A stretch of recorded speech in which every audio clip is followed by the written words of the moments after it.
A lot of people moving to Florida want a property that they can use not only for their own enjoyment, but to make a little extra money on the side in a vacation rental sort of status. If this sounds like something you're interested in learning more about, stay tuned.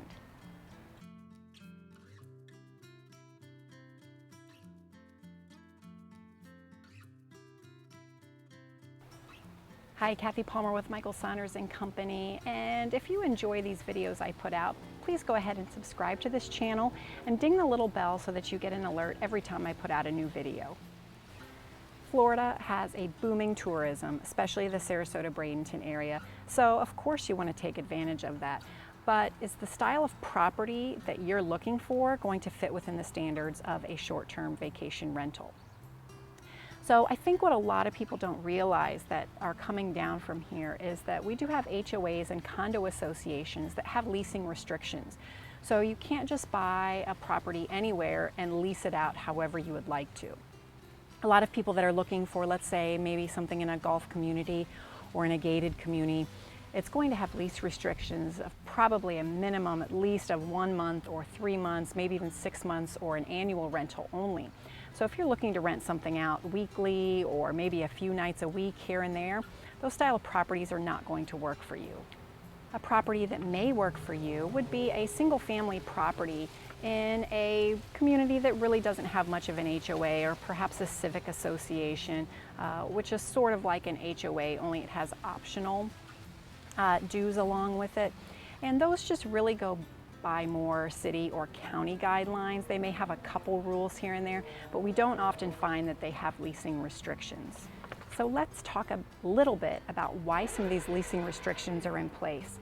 So imagine that you had this great condo in a golf community. It was gated, it had these wonderful amenities, and every 3 or 4 days you had new neighbors who stayed up late and were rowdy and parked in the wrong spots and partied all night, and maybe it was a 2-bedroom and there were 8 people staying there.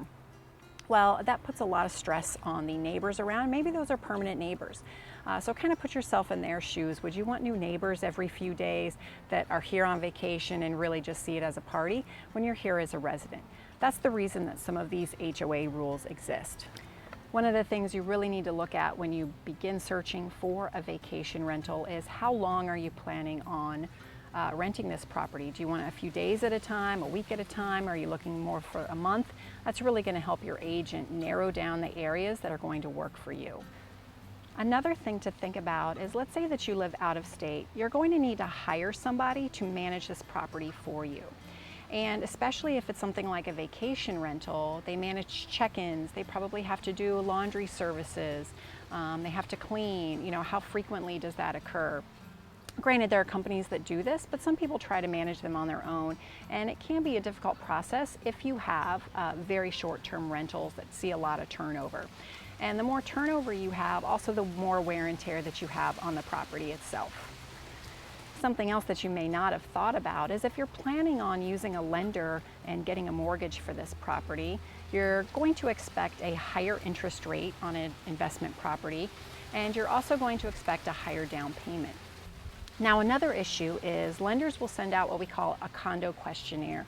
And in that questionnaire, it does ask the condo a lot of different questions, obviously, from the name, to look at the finances of it a little bit, but they also do owner occupancy rates to see exactly how many are rentals.